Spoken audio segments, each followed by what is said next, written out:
Primeira rádio ônibus do Brasil, do mundo, tem a grande alegria de falar com ele pela segunda vez. Ele abriu as portas das nossas entrevistas com os diretores de encarroçadoras, as fabricantes de ônibus aqui no Brasil. Na ocasião ele estava ainda no Brasil, já prestes, né, para poder ir para outro país. E agora essa comunicação graças à internet, direto do México, com o diretor da Marco Polo do México, Paulo Andrade. Seja bem-vindo à programação da Rádio Ônibus mais uma vez, Paulo Andrade. É uma honra ter o senhor conosco aqui. Bom dia, Carlos. Bom dia, ouvintes da Rádio Ônibus. É uma satisfação para mim, como brasileiro, poder estar participando deste programa que ha sido um sucesso no Brasil. Então, te agradeço pela participação e felicidades aos ouvintes por ter esta oportunidade de conhecer informações sobre o mundo do ônibus. E eu disse certo, né, Paulo Andrade? Nossa primeira conversa, há alguns anos, o senhor estava ainda no Brasil, próximo de ir para o México, é isso mesmo, né? Correto. Na minha instância no mundo do ônibus, eu estive 8 anos aqui no México, do ano 2000 até o ano 2008, e regressei no Brasil e fiquei 6 anos no Brasil. E em 2014, como mencionaste, Carlos, eu retornei ao México e já estou aqui há 3 anos outra vez. Então, na verdade, eu já tenho um total de 11 anos, quase 12 anos de envolvimento no mercado mexicano. É muita experiência no mercado mexicano aí. Para que o nosso amigo que está acompanhando a Rádio Ônibus possa entender um pouco dessas diferenças, mercado brasileiro, do ônibus e o México. O que o senhor pode contar dessas diferenças, né? Como é que é o trabalho da Marco Polo México por aí? Bem, na América Latina, a Marco Polo tem uma história de muitos anos como um fabricante de carrocerias para diferentes chassis, de diferentes marcas de chassi, diga-se Mercedes, Volvo, Scania, Volkswagen e outros. E por esta característica de ser um encarroçador, é o perfil da Marco Polo na América Latina. No México, a Marco Polo esteve do período do ano 2000 até o ano 2014 numa versão de ser um encarroçador exclusivo para a marca Mercedes-Benz, devido que quando a Marco Polo retornou ao México em 1999, ela fez uma joint venture com a Daimler e passou a ser o fabricante exclusivo de carrocerias para o chassi Mercedes-Benz. E nós comercializávamos até 2014 um ônibus completo com a marca Mercedes-Benz Marco Polo. No ano 2014, que justamente culminou com o meu retorno ao México, onde nós iniciamos uma negociação com a Daimler para flexibilizar o modelo de negócio e poder voltar a ser, dentro do DNA da Marco Polo, a ser um encarroçador multimarca, de encarroçar sobre qualquer chassi. Então, esta segunda fase da Marco Polo no México, diga-se de 2014 até a presente data, nós estamos encarroçando sobre qualquer marca de chassi e no período inicial dos primeiros 14 anos encarroçando somente com a marca Mercedes-Benz. Essa diversidade é marcante, né, no DNA Marco Polo, como o senhor mesmo disse aí. Eu estava vendo algumas das imagens, os nossos amigos vão poder assistir também as imagens. Me chamou a atenção de um veículo, parece, aqui no Brasil eu chamaria de micrão, parece um ônibus com a frente de caminhão, né, uma leve frente de caminhão, como se fosse um veículo escolar, mas não é, parece que não é, com uma parceria internacional, é isso mesmo, Marco Polo e internacional? Na verdade, este veículo aqui no mercado mexicano, ele se caracteriza pelo nome Boxer. Boxer? Boxer.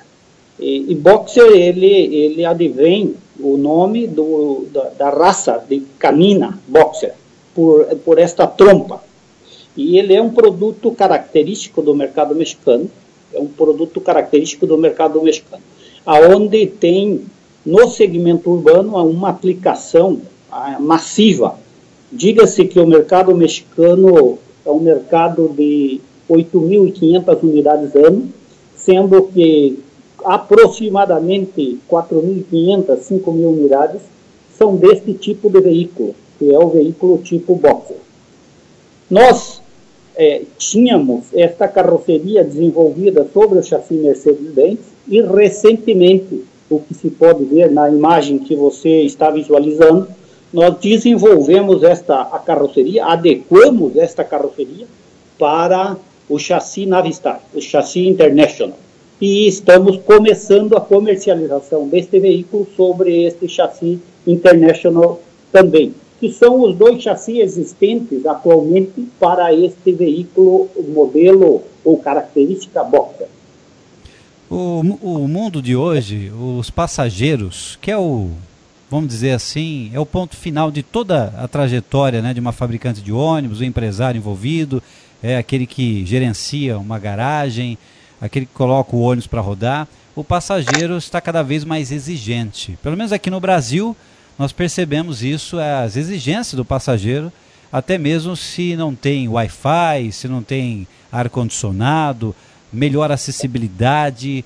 Como que aí no México a população vem basicamente ditando, né, as regras para que o transporte não fique parado no tempo, né? Como é que está sendo, como é que a população reage às novas tecnologias?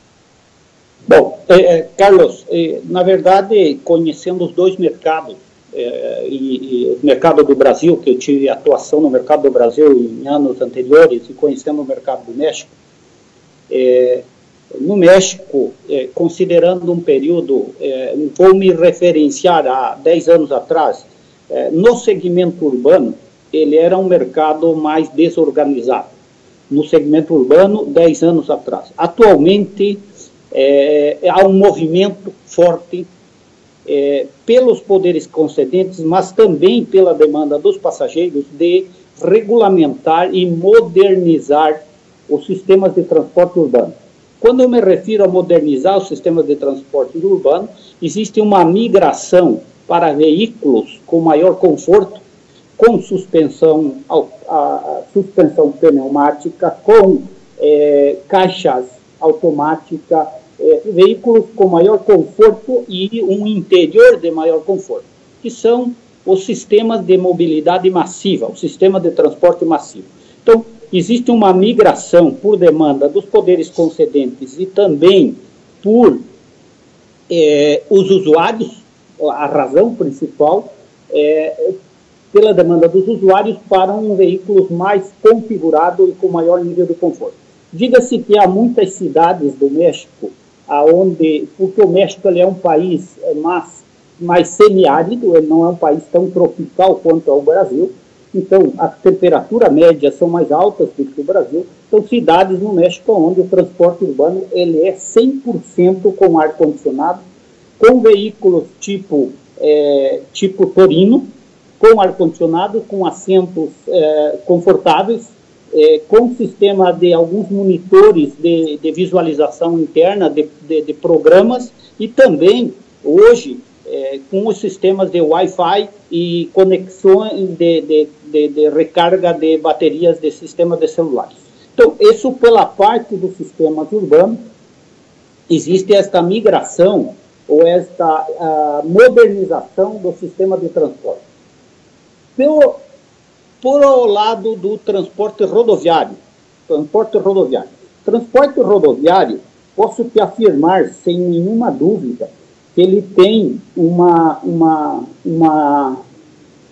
oferta de serviço ao usuário, diria que, assim, não subestimando a nossa condição Brasil, mas uma oferta ao usuário de um serviço VIP, com uma demanda de unidades muito configuradas, com um interior, com tecnologias, com sistemas de entretenimento, hoje com streaming, que os passageiros podem fazer as suas conexões dos seus componentes, seja iPad, ou seja iPhone, ou outro equipamento, já vendo as programações no seu equipamento individualizado, que é o sistema de streaming.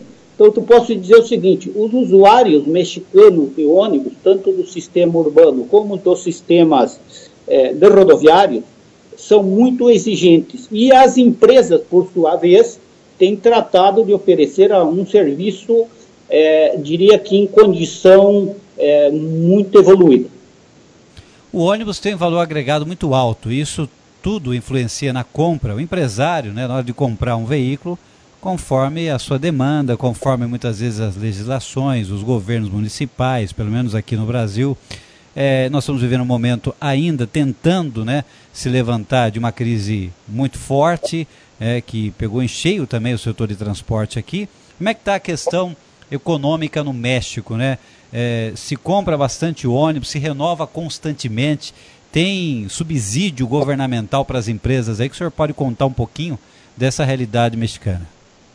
Bom, o mercado do México até 2009, o México teve uma crise econômica no ano 94, 95, e ele teve um crescimento da demanda de ônibus, chegando até 2009, de ter uma demanda de 11 mil unidades ano, sendo um 80% urbano e um 20% rodoviário. Em 2009, como é conhecido, nós tivemos também uma situação econômica que complicou o México, e o México retornou a um nível de 7 mil unidades ano, o mercado total. Estou falando do mercado total. Atualmente, a partir de 2009, ele veio crescendo e hoje, diga-se 2016 e agora 2017, estamos na ordem do mercado total de 8.500, 8.700 unidades. Sempre partindo desta proporção, 80% urbano e 20% rodoviário. No ano atual, 2017, teve um impacto aqui no México, alguns impactos econômicos e alguns políticos que eles afetaram a demanda de ônibus. Diga-se, um impacto econômico, teve o crescimento do custo dos combustíveis em 25% em fevereiro. O governo federal do México, que determina o controle de preços de combustíveis, homologou um incremento dos combustíveis em 25%. E isso impactou os custos dos transportistas, diga transportistas urbanos e transportistas rodoviários. Este foi um fator que impactou muito. Em contrapartida, os governos estaduais são os governos que homologam as tarifas de transporte urbano. Não são os governos municipais, são os governos estaduais. Os governos estaduais não homologaram a reposição de tarifa para compensar o incremento do custo dos combustíveis. E isso gerou, de certa forma, uma incerteza no mercado de transporte urbano e também no transporte rodoviário em relação a uma renovação. Em teoria, em 2017, se direciona um mercado um pouco menor que 2016. Por quê? Por esta variável econômica. E muitos empresários ainda estão em negociações com os governos estatais por uma reposição de tarifa. Então, este foi um primeiro impacto direto nos custos que impactou o mercado de ônibus. O segundo impacto é o efeito Trump, o efeito governo dos Estados Unidos. Como deve ser de conhecimento dos ouvintes, o México é um país bastante diferente do Brasil, porque a sua economia depende muito dos Estados Unidos.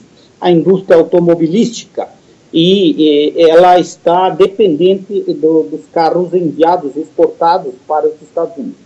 Então, o efeito Trump, ele gerou as incertezas do TLC, geraram incertezas na economia do México.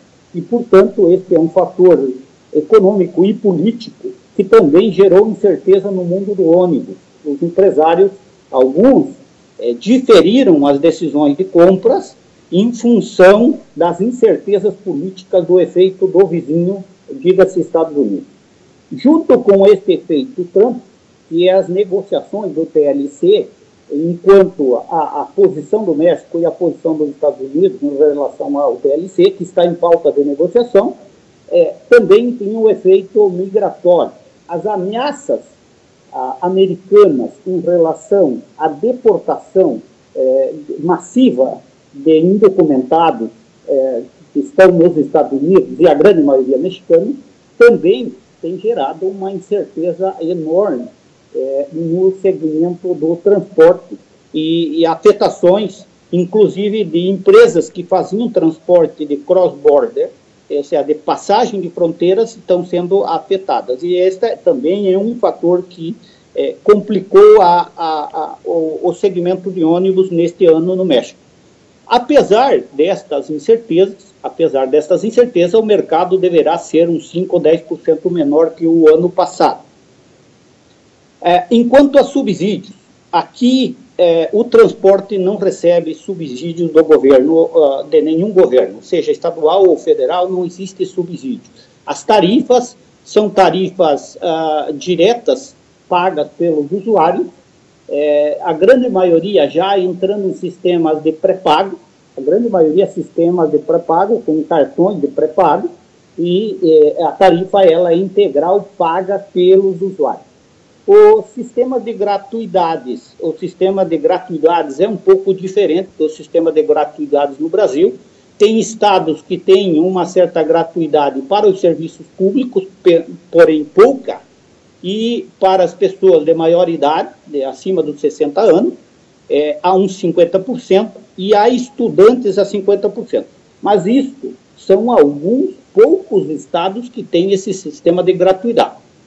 Então, mais ou menos, as afetações das condições econômicas no nosso segmento de ônibus são essas: o efeito Trump, a questão econômica interna do México, e o sistema de tarifas ele não tem influência de subsídios. Um fator importante, que também é importante mencionar, que eu, estando aqui e por vários anos já sendo parte meio brasileiro e meio mexicano, a gente não gosta de falar notícias que não são muito agradáveis, né? É o efeito da violência no México. Em alguns estados, eles também afetam diretamente os transportes e afetam a necessidade dos clientes em comprar ou não comprar ônibus, porque eles são afetados pela alguns efeitos do narcotráfico. Alguns estados têm sequestro de ônibus, roubo de ônibus, afetações a passageiros que estão se transportando de um lado a outro. Então, isso também, em alguns estados, afeta e gera uma incerteza nos clientes. O senhor disse que 80% aí dos ônibus são urbanos, né? A fabricação aí, 80% são a linha urbana. Aí no México também o sistema BRT já está em prática? Já é possível ver esse sistema nas ruas aí, nas principais cidades? Sim, Carlos. Na verdade, os sistemas BRT, quando eu mencionei de uma regulamentação de transporte e evolucionando para sistema de transporte massivo, eu me referi a sistemas BRT. Algumas cidades, diga-se, por exemplo, uma das primeiras cidades no México que entrou no sistema BRT foi a cidade de León, uma cidade que está numa região central do México que se chama a região do Bajío. Então, a cidade de León, em 2001, ela implementou corredores de BRT com sistema de ônibus articulado e sistema alimentador. Esta cidade foi pioneira no México e os idealizadores desse sistema, inclusive eu tive a oportunidade em 2002 de viajar a Colômbia e também ao Brasil para conhecer alguns modelos de BRT existentes. Naquele então, conhecemos Transmilênio e conhecemos aí no Brasil tanto o sistema de Porto Alegre, que é um pouco não exatamente um BRT, era mais de consórcios, e também o sistema de Goiânia, aí da Via Anhanguera em Goiânia. Depois disso, a cidade do México ela já implementou corredores. A Cidade do México hoje tem 8 corredores. A Cidade do México, como deve ser de conhecimento, ela é uma cidade conurbada um pouco maior que São Paulo, segundo as estatísticas em relação à população, e ela tem 8 corredores de BRT. Centro de control de 401. Buenas tardes, 401. ¿Qué te sucede? Presento una falla mecánica. Es fuga de aceite. Solicito el apoyo. Ok, mira, vamos a hacer lo siguiente. Continúa hasta Tenayuca y ahí te voy a brindar el apoyo correspondiente. ¿Correcto? Gracias. Existem outras cidades que estão também migrando para a BRT. Diga-se Guadalajara, que é a segunda cidade, uma das segundas cidades mais importantes, porque as cidades mais importantes é a Cidade do México, Monterrey e Guadalajara são as 3 cidades mais importantes do México. Há cidades menores que também estão entrando no sistema BRT. Recentemente, a cidade de Querétaro, que é uma cidade próxima à Cidade do México, também implementou corredores de BRT. Um fato importante, que é importante mencionar, e que talvez no Brasil ainda não esteja tão forte, o efeito ambiental tem sido bastante discutido nesse sistema BRT, e aqui tem sido bastante demandado ônibus a gás. Como o México é produtor de gás dentro da sua matriz energética, então tem havido bastante demanda de ônibus a gás. E nós recentemente fizemos o primeiro articulado feito pela Marco Polo a gás. E este produto está circulando no corredor da Cidade do México em sistema de demo, mas já existem unidades circulando, tanto unidade padrão de 12 metros, como unidades a gás. Então, esta é uma parte do sistema BRT que está caminhando forte aqui, no sentido na parte ambiental, com unidades com menor grau de emissões. Embora se diga que, a partir este momento aqui no México se usa a tecnologia Euro 5, e a partir do próximo ano já tem, a legislação já prevê Euro 6. Então, este ônibus a gás, além de ser a gás, ele já é Euro 6.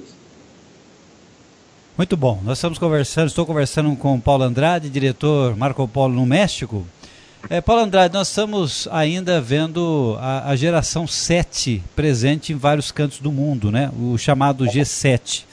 O México, em algum momento, a Marco Polo precisou atender de alguma forma um desejo de design diferenciado que não se tem aqui no Brasil, por exemplo, uma reestilização do G7, mudar algo que foi pedido aí pelos empresários. Teve essa necessidade? Sim, o G7, a família Marco Polo G7, ela chegou aqui no México em 2012, né? Ela chegou aqui em 2012. Justamente quando foi em 2014, e nós tivemos aí toda a pauta eu uso a expressão de recriar o negócio México. Nós tivemos que recriar o modelo de negócio do ponto de vista comercial, do ponto de vista de portfólio de produtos. Nós fizemos uma renovação do G7 que aqui nós chamamos Família MP.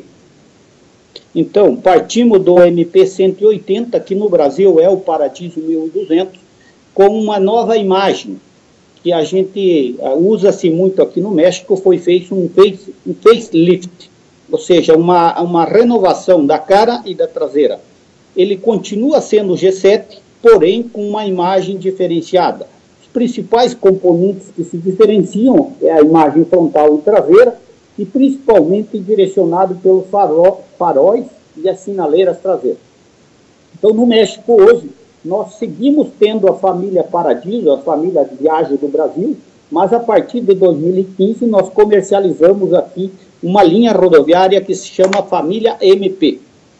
E essa família MP, ela tem sido vista Por que foi criado isso, ou qual a razão principal? É porque o mercado mexicano, a partir dessa mudança do modelo de negócio da empresa, alguns clientes nos pediram alguma coisa, o que vocês podem nos oferecer de novo em termos de produto. E aí, em mão dupla com a Marco Polo, porque aqui a gente trabalha em mão dupla com a Marco Polo Brasil, foi feito um redesenho frontal e traseiro da família rodoviária e chamou família MP. Mas eles são da família G7, só que é uma renovação da família G7. Então aí no México são mais conhecidos como família MP, né? G7 até conhece, mas ficou mais famoso então o MP a partir do 180, estou certo? É correto, a partir de 2015 nós temos a família MP. E nós, a futuro, a família que seguirá para a nomenclatura, vamos falar o seguinte, família é família G7, a nomenclatura dos produtos é a nomenclatura MPs, a família é família G7. A nomenclatura é nomenclatura MP, que tem um efeito de marketing aqui no mercado mexicano. Os amigos que estão acompanhando aqui nosso bate-papo, Paulo Andrade entende e muito de ônibus. Quando ele está dizendo dos modelos, né, dessas mudanças, eu estou vendo uma foto aqui, sua, bem jovem, Paulo Andrade, segurando uma lata, aparentemente uma lata de cola, colando uma parte interna de um ônibus. Isso já faz um certo tempo. Isso mostra como que o Paulo Andrade chegou na Marco Polo, como que tudo começou. É um jaleco, me parece que laranja, né? Ou vermelho aqui, não sei exatamente. Mas o senhor estava colando uma parte do ônibus aí. O senhor lembra muito bem desse momento, Paulo Andrade? Bom, é indiscutível que esta foto aí, que ela está no meu perfil do Facebook, ela é uma foto que tem um significado especial na minha carreira profissional na empresa, considerando os 31 anos que estou cumprindo na empresa.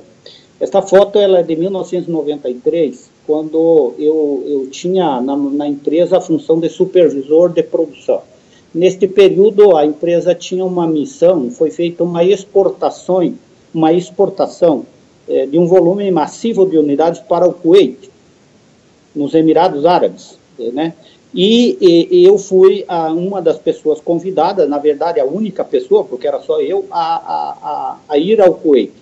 E eu trabalhei no Kuwait em 1993, 94 e parte de 95. E nesta oportunidade, nesta foto, como lá era eu e Deus, eu tinha que fazer de tudo um pouco. Então aí estava fazendo uma correção do revestimento da gabine de um ônibus. Que experiência, hein? Que experiência marcante na vida, como o senhor disse, é uma foto importante nessa trajetória aí de 31 anos respirando ônibus, né? É muito tempo, né? Vendo de tudo no cenário de transporte de passageiros, né? O senhor alguma vez na infância tinha se imaginado lidar com ônibus, trabalhar com ônibus? Era sonho, era desejo, era uma paixão? O senhor se considera um apaixonado por ônibus também, Paulo Andrade? Hoje é impossível dizer que não sou apaixonado por ônibus, porque quem está há 35 anos o sangue tem parte de diesel misturado na especialidade do ônibus. Então, hoje, sim, sou apaixonado por ônibus. Na infância eu tive uma experiência de desejo, não uma experiência, um desejo é que quando jovem eu fui a Curitiba, por envolvimento com a minha família, fui a Curitiba e eu tratei a minha primeira experiência profissional, eu tratei de ser cobrador de ônibus. No Grupo Sorriso, lá de Curitiba, eu tratei do Grupo Gulim, eu tratei de ser cobrador, mas não fui contratado, tá? Mas eu tratei de ser cobrador de ônibus. E mais tarde acabei entrando trabalhar, posterior, indo para Caxias do Sul, trabalhando e começando a trabalhar no mundo do ônibus. Então, eu acho que tinha uma certa, como posso dizer, deveria estar no ônibus. Então, eu tentei ser cobrador de ônibus.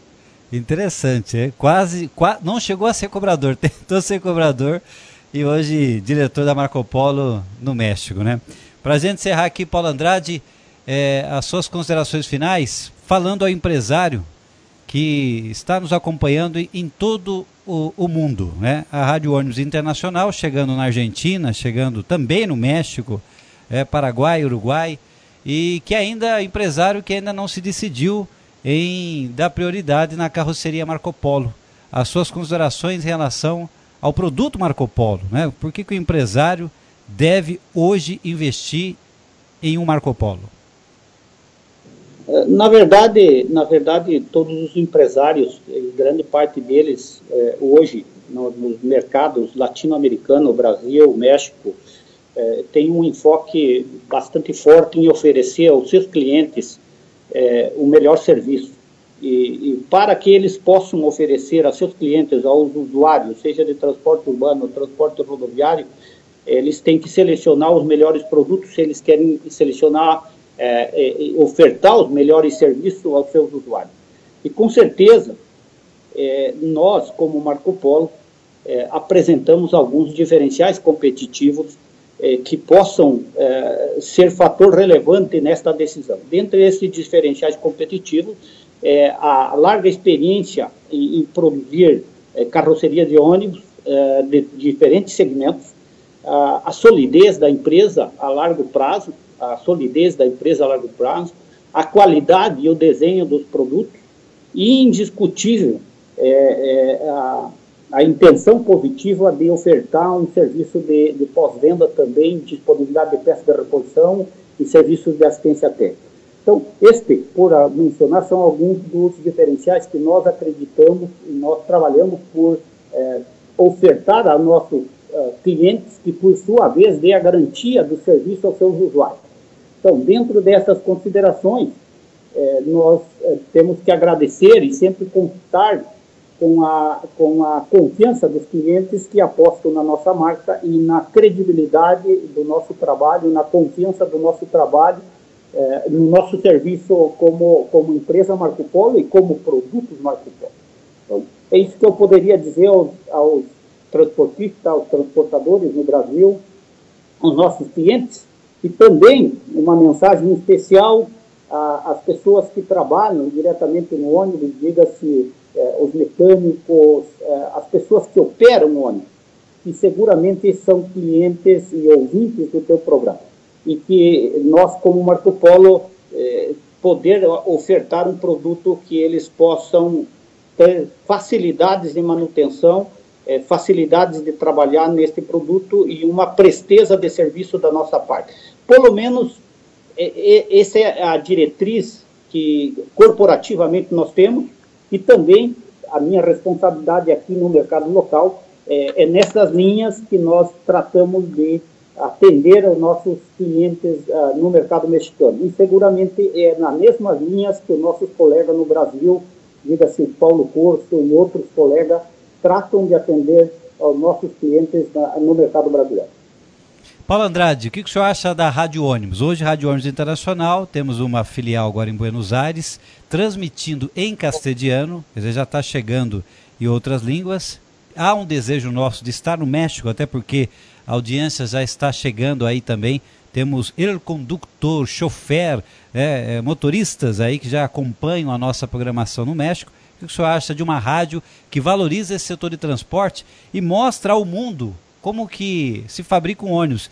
E eu tenho a honra e a alegria de mostrar como essa empresa brasileira, Marco Polo, está presente em tantos países, e também o nosso querido México aí também, que recentemente sofreu um momento trágico aí, de um terremoto gigantesco aí, muito momento triste, mas a gente tem a alegria de estar se aproximando do México também de uma forma significante. O que o senhor acha da Rádio Ônibus? Bom, Carlos, acima de tudo, saber que existe uma Rádio Ônibus que eu já conhecia e saber que você está evoluindo neste segmento, e o qual está dentro do foco também de nosso interesse de divulgar aos clientes, aos usuários, o que é o mundo do ônibus. Você está fazendo um serviço, um trabalho bastante positivo sobre o meu ponto de vista. E, claro, a perspectiva de crescimento deste trabalho a nível internacional também é um crescimento bastante importante, o qual te incentivo como microempresário ou empresário brasileiro a expandir teu negócio ou internacionalizar teu negócio. Então, agora cambio al español.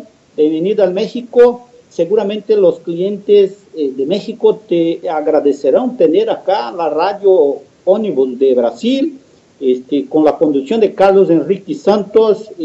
Seguramente tendrá aquí México muchos oyentes, seguramente porque los mexicanos de alguna manera son apreciadores de los autobuses, usuarios de los autobuses, y les encanta conocer más sobre los autobuses. Entonces, bienvenido a México, aqui te esperamos e aqui te incentivamos.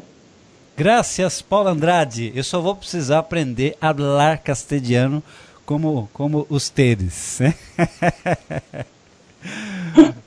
Agradeço demais pela atenção pela segunda vez, foi importantíssimo e conhecer, e principalmente o seu trabalho, muito importante, muito querido aí no México também, né? Bueno, a gente tem feito aí, Carlos, e tu já teve a oportunidade de visualizar, e eu quase não coloco temas pessoais no meu perfil do Facebook. Nós temos utilizado aí, porque muitos clientes aqui no México são seguidores das notícias do ônibus que são divulgadas aí no meu perfil do Facebook. Então, tu pode ver aí, deve ter, são muitas notícias que tem aí sobre lançamento, sobre novos produtos, sobre eventos de entrega com clientes. Tem uma série de informações que estão no meu perfil aí. Maravilha, isso mesmo, eu estou vendo aqui. Hasta luego, Paulo Andrade. Saludos, Carlos, muchas gracias. Saludos a los brasileños oyentes del gran programa de la Radio Ónibus de Brasil por Carlos Enrique Santos. Saludos.